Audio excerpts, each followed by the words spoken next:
ಶ್ರೀ ಗಣಪತಿ ಶಾರದಾ ಗುರುಭ್ಯೋ ನಮಃ. ಯತ್ರ ಯೋಗೇಶ್ವರ ಕೃಷ್ಣೋ ಯತ್ರ ಪಾರ್ಥೋ ಧನುರ್ಧರಃ ತತ್ರ ಶ್ರೀ ವಿಜಯ ಭೂತಿರ್ಧ್ರುವ ನೀತಿರ್ಮತಿರ್ಮಮ. ಶ್ರೋತೃಗಳಿಗೆ ಶ್ರೀ ಅಳಸಿಂಗರಾಚಾರ್ಯ ವಿರಚಿತ ಶ್ರೀ ವ್ಯಾಸ ಮಹರ್ಷಿ ಪ್ರಣೀತ ಶ್ರೀಮನ್ ಮಹಾಭಾರತದ ದ್ರೋಣ ಪರ್ವದಲ್ಲಿ ಅರ್ಜುನನಿಂದ ಶ್ರುತಾಯುಧನು ಸುದಕ್ಷಿಣನು ಹತರಾದುದು ಎಂಬ 92ನೆಯ ಅಧ್ಯಾಯಕ್ಕೆ ಸ್ವಾಗತ. ಮಹಾರಾಜ, ಹೀಗೆ ಕೌರವ ಸೈನ್ಯಗಳೆಲ್ಲ ಅರ್ಜುನನನ್ನು ನಾನಾ ಕಡೆಗಳಿಂದ ಮುತ್ತಿಕೊಂಡವು. ದ್ರೋಣನು ಅವನನ್ನು ಎದುರಿಸುತ್ತಿದ್ದನು.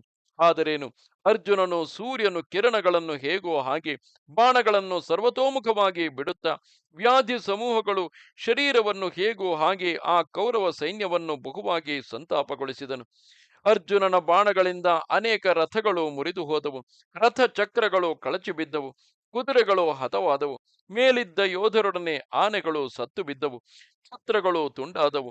ಅನೇಕ ಸೈನ್ಯಗಳು ಬಾಣಗಳಿಂದ ನೊಂದು ಓಡಿ ಹೋದವು. ಆಗಿನ ತುಮುಲ ಯುದ್ಧದಲ್ಲಿ ಯಾವುದೊಂದು ತಿಳಿಯದಂತಾಯಿತು.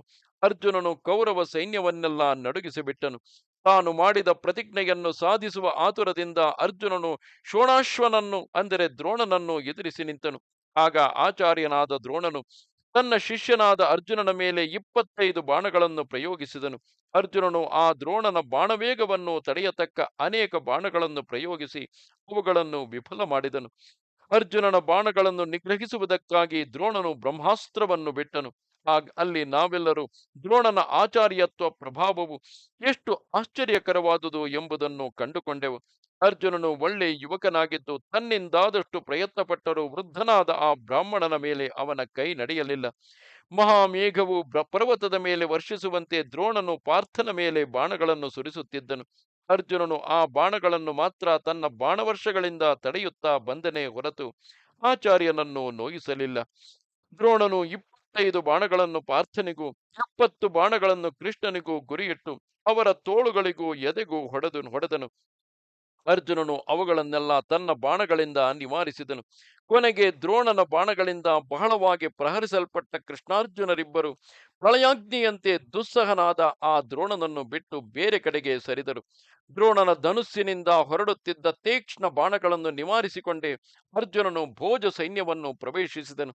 ಮೈನಾಕ ಪರ್ವತದಂತೆ ನಿಶ್ಚಲನಾಗಿ ನಿಂತಿದ್ದ ದ್ರೋಣನನ್ನು ಬಿಟ್ಟು ಹೋಗುವಷ್ಟರಲ್ಲಿಯೇ ನಡುವೆ ಕೃತವರ್ಮನು ಕಾಂಬೋಜ ದೇಶದ ಸುದಕ್ಷಿಣನು ಅವನನ್ನು ಎದುರಿಸಿ ನಿಂತರು. ಆಗ ಕೃತವರ್ಮನು 10 ಬಾಣಗಳಿಂದ ಅರ್ಜುನನನ್ನು ಹೊಡೆದನು. ಅದಕ್ಕೆ ಪ್ರತಿಯಾಗಿ ಅರ್ಜುನನು 100 ಬಾಣಗಳನ್ನು ಅವನ ಮೇಲೆ ಪ್ರಯೋಗಿಸುವುದಲ್ಲದೆ ಬೇರೆ 3 ತೀವ್ರ ಬಾಣಗಳಿಂದ ಆ ಕೃತವರ್ಮನನ್ನು ಮೂರ್ಛೆಗೊಳಿಸುವಂತೆ ಬಲವಾಗಿ ಹೊಡೆದನು. ಕೃತವರ್ಮನು ಅದನ್ನು ಲಕ್ಷ್ಯ ಮಾಡದೆ ನಗುಮುಖದಿಂದಲೇ ಕೃಷ್ಣಾರ್ಜುನರಿಬ್ಬರನ್ನು ಬೇರೆ ಬೇರೆ 25 ಬಾಣಗಳಿಂದ ಹೊಡೆದನು.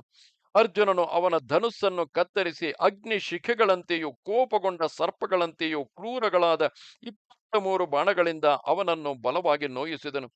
ಒಡನೆ ಕೃತವರ್ಮನು ಬೇರೆ ಧನುಸ್ಸನ್ನು ಕೈಗೆತ್ತಿಕೊಂಡು 5 ಬಾಣಗಳನ್ನು ಅರ್ಜುನನ ಎದೆಗೆ ಗುರಿಯಿಟ್ಟು ಹೊಡೆದನು.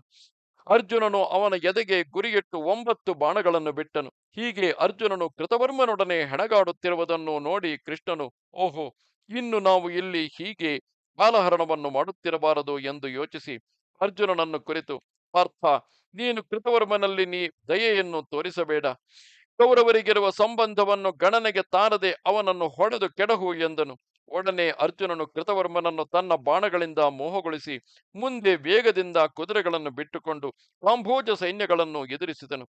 ಇದನ್ನು ನೋಡಿ ಹಾರ್ದಿಕ್ಯನು ಸಹಿಸಲಾರದೆ ಬಿಲ್ಲನ್ನು ಮಿಡಿಯುತ್ತಾ ಪಾಂಚಾಲ ರಾಜಕುಮಾರರೊಡನೆ ಯುದ್ಧಕ್ಕೆ ಎದುರಾದನು. ಅರ್ಜುನನ ಚಕ್ರ ರಕ್ಷಕರಾಗಿದ್ದ ಆ ಪಾಂಚಾಲ ರಾಜಕುಮಾರರನ್ನು ಕೃತವರ್ಮನು ಬಾಣಗಳಿಂದ ಮುಚ್ಚಿದನು. 3 ಬಾಣಗಳಿಂದ ಯುಧಾಮನ್ಯುವನ್ನು, 4 ಬಾಣಗಳಿಂದ ಉತ್ತಮೋಜಸ್ಸನ್ನು ಹೊಡೆದನು. ಅವರು ಕೃತವರ್ಮನ ಮೇಲೆ 10 ಬಾಣಗಳನ್ನು ಬಿಟ್ಟರು. ಆಗ ಯುಧಾಮನ್ಯುವು, ಉತ್ತಮೋಜಸ್ಸು ಬೇರೆ ಬೇರೆ 3 ಬಾಣಗಳಿಂದ ಕ್ರಮವಾಗಿ ಕೃತವರ್ಮನ ಧ್ವಜವನ್ನು, ಬಿಲ್ಲನ್ನು ಕತ್ತರಿಸಿದರು.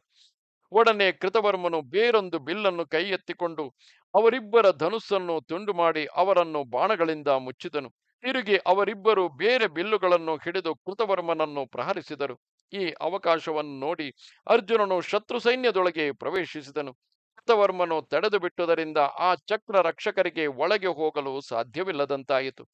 ಅರ್ಜುನನು ಮುಂದೆ ಮುಂದೆ ಶತ್ರು ಸೈನ್ಯಗಳನ್ನು ಭೇದಿಸಿಕೊಂಡು ಹೋದನು. ಕೃತವರ್ಮನು ತನಗೆ ಸುಲಭವಾಗಿ ಸಿಕ್ಕಿದ್ದರೂ ಅವನನ್ನು ಅರ್ಜುನನು ಕೊಲ್ಲದೆ ಮುಂದೆ ಹೋದನು. ಹೀಗೆ ಮುಂದೆ ಮುಂದೆ ಬರುತ್ತಿರುವ ಅರ್ಜುನನನ್ನು ನೋಡಿ ಶ್ರುತಾಯುಧನು ಕೋಪದಿಂದ ಧನುರ್ಧಾರಿಯಾಗಿ ಬಂದು 3 ಬಾಣಗಳಿಂದ ಅರ್ಜುನನನ್ನು 70 ಬಾಣಗಳಿಂದ ಕೃಷ್ಣನನ್ನು ಹೊಡೆದನು. ಒಂದು ತೀಕ್ಷ್ಣವಾದ ಕ್ಷುರಪ್ರವನ್ನು ಅರ್ಜುನನ ರಥಕ್ಕೆ ಹೊಡೆದನು. ಅದಕ್ಕೆ ಪ್ರತಿಯಾಗಿ ಅರ್ಜುನನು 70 ಬಾಣಗಳನ್ನು ಪ್ರಯೋಗಿಸಿದನು. ಅದನ್ನು ಸಹಿಸಲಾರದೆ ಶ್ರುತಾಯುಧನು 77 ಬಾಣಗಳನ್ನು ಅರ್ಜುನನ ಮೇಲೆ ಬಿಟ್ಟನು. ಆಗ ಅರ್ಜುನನು ಆ ಶ್ರುತಾಯುಧನ ಬಿಲ್ಲನ್ನು ಕತ್ತರಿಸಿ ಬತ್ತಳಿಕೆಯನ್ನು ಭೇದಿಸಿ 7 ಬಾಣಗಳನ್ನು ಅವನ ಎದೆಗೆ ಗುರಿಯಿಟ್ಟು ಹೊಡೆದನು. ಆಗ ಶ್ರುತಾಯುಧನು ಬೇರೆ ಬಿಲ್ಲನ್ನು ತೆಗೆದುಕೊಂಡು 9 ಬಾಣಗಳನ್ನು ಅರ್ಜುನನ ತೋಳುಗಳಿಗೂ ಎದೆಗೂ ಹೊಡೆದನು. ಅರ್ಜುನನು ಆ ಬಾಣಗಳನ್ನು ಲಕ್ಷ್ಯ ಮಾಡದೆ ನಗುತ್ತಾ ಶ್ರುತಾಯುಧನನ್ನು 1000 ಬಾಣಗಳಿಂದ ಹೊಡೆದನು. ಅವನ ಕುದುರೆಗಳನ್ನು ಸಾರಥಿಯನ್ನು ಕೊಂದು ಕೆಡಕಿದನು. 70 ಬಾಣಗಳನ್ನು ಅವನ ಮೇಲೆ ಪ್ರಯೋಗಿಸಿದನು. ವಿರಥನಾದ ಶ್ರುತಾಯುಧನು ತಟ್ಟನೆ ಕೆಳಕ್ಕೆ ಹಾರಿ ಗದೆಯನ್ನೆತ್ತಿಕೊಂಡು ಅರ್ಜುನನನ್ನು ಎದುರಿಸಿದನು. ಓ ಧೃತರಾಷ್ಟ್ರ ಮಹಾರಾಜ, ಆ ಶ್ರುತಾಯುಧನೆಂಬುವನು ಸಾಕ್ಷಾತ್ ವರುಣದೇವನ ಮಗನು. ಶೀತ ಜಲವುಳ್ಳ ಪರ್ಣಾಶವೆಂಬ ಮಹಾನದಿಯೇ ಅವನ ತಾಯಿ.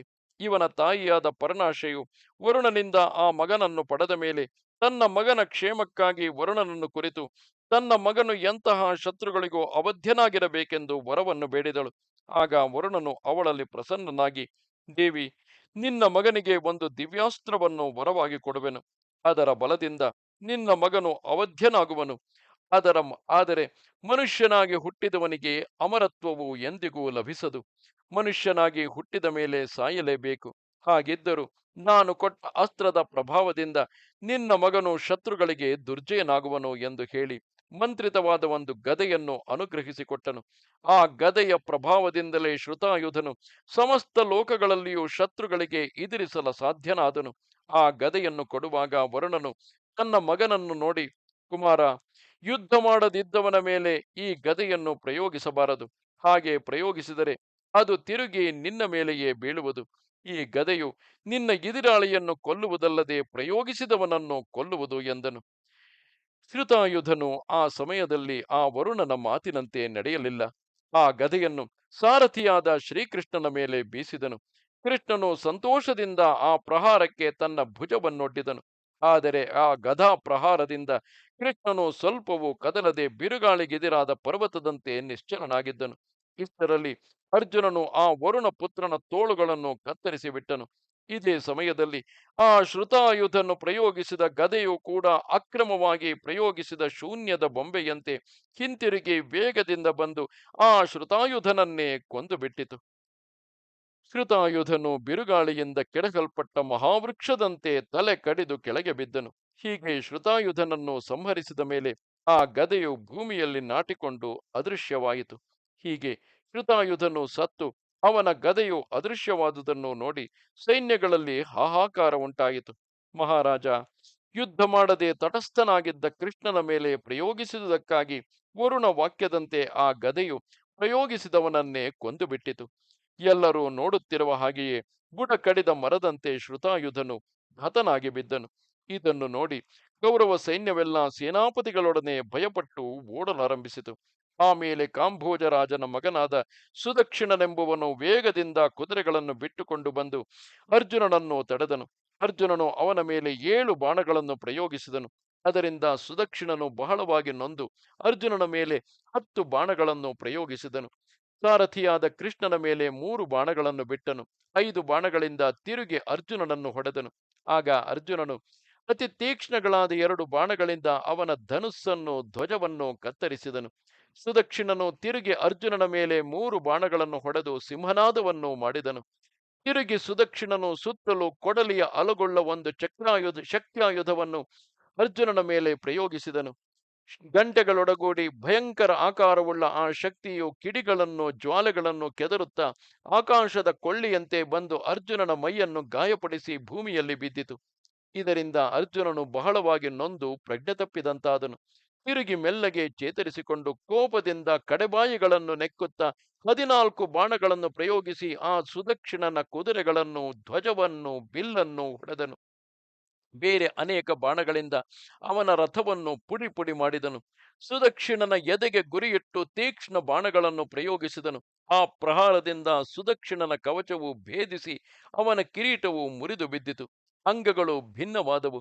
ಅವನು ಅಂಗಹೀನನಾಗಿ ಮೂರ್ಛೆ ಹೊಂದಿ ಮುಮ್ಮಗವಾಗಿ ಕೆಳಗೆ ಬಿದ್ದನು.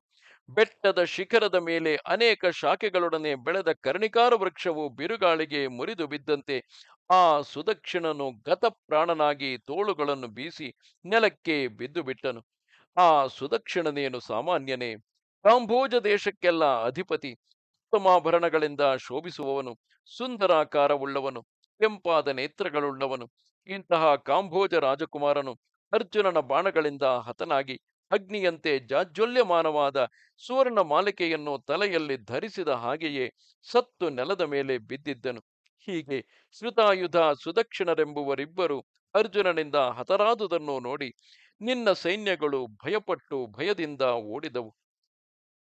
ಇದು 92ನೆಯ ಅಧ್ಯಾಯವು. ನಮಸ್ತೆ ಶಾರದೆ ದೇವಿ, ಕಾಶ್ಮೀರ ಪುರವಾಸಿನಿ. ತ್ವಾಮಹಂ ಪ್ರಾರ್ಥಯೇ ನಿತ್ಯಂ. ವಿದ್ಯಾದಾನಂಚ ದೇಹಿಮೆ. ನಮಸ್ಕಾರ.